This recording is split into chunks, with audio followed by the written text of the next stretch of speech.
Pedrito Caballero. El baile exactamente es un arte muy bello, pero también requiere de una disciplina. No solo alegría y ritmo, es lo que deja el baile. Pues muchas veces tenemos una idea equivocada de lo que son las danzas polinesias, hasta que nos metemos un poco a conocer. Dentro de las academias, mucha gente que dejó los gimnasios está ocupando un lugar para aprender los secretos de la danza hawaiana y tahitiana.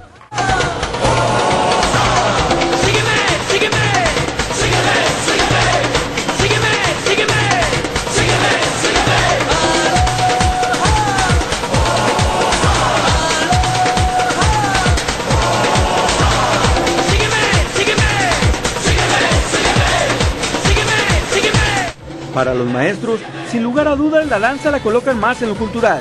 Sin embargo, los beneficios que dan a sus seguidores podrían colocarla como un deporte o disciplina. Yo lo manejaría más como arte, de hecho así es como lo hemos querido siempre manejar en esta escuela, aunque realmente el acondicionamiento físico que una bailarina de hawaiano y de tahitiano debe tener es muy intenso. En la escuela Fitia Teora, de la colonia Lindavista, desde niñas hasta señoras, sin importar edad o peso, tienen un lugar. En especial quien ama la música y le gustan los retos, o simplemente busca algo más que el gimnasio. Mi marido me quería llevar al gimnasio y estuve un mes y dije no, yo quiero otra cosa. Les recomiendo la danza cuando les llena tanto el gimnasio o algún deporte, pues sí les recomiendo mejor la danza. Una de las principales cualidades es que modela el cuerpo, desde el abdomen hasta las piernas, incluso por el esfuerzo y los movimientos. Ellas pueden presumir que no tienen celulitis. Hacemos muchas sentadillas, hacemos vueltas de patas, hacemos estiramientos.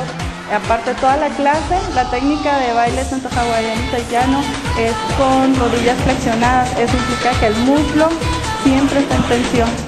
Otra opción, tal vez de las más completas, que llevan sus logros más allá del escenario, dejando a las que lo practican como verdaderas princesas isleñas. Te llena por todos los lados, te llena por el lado físico y por el lado artístico, espiritual, todo lo que te pueda mover el corazoncito, aquí lo pueden encontrar.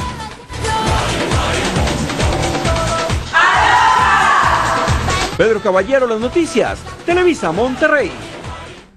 Qué buen baile, definitivamente.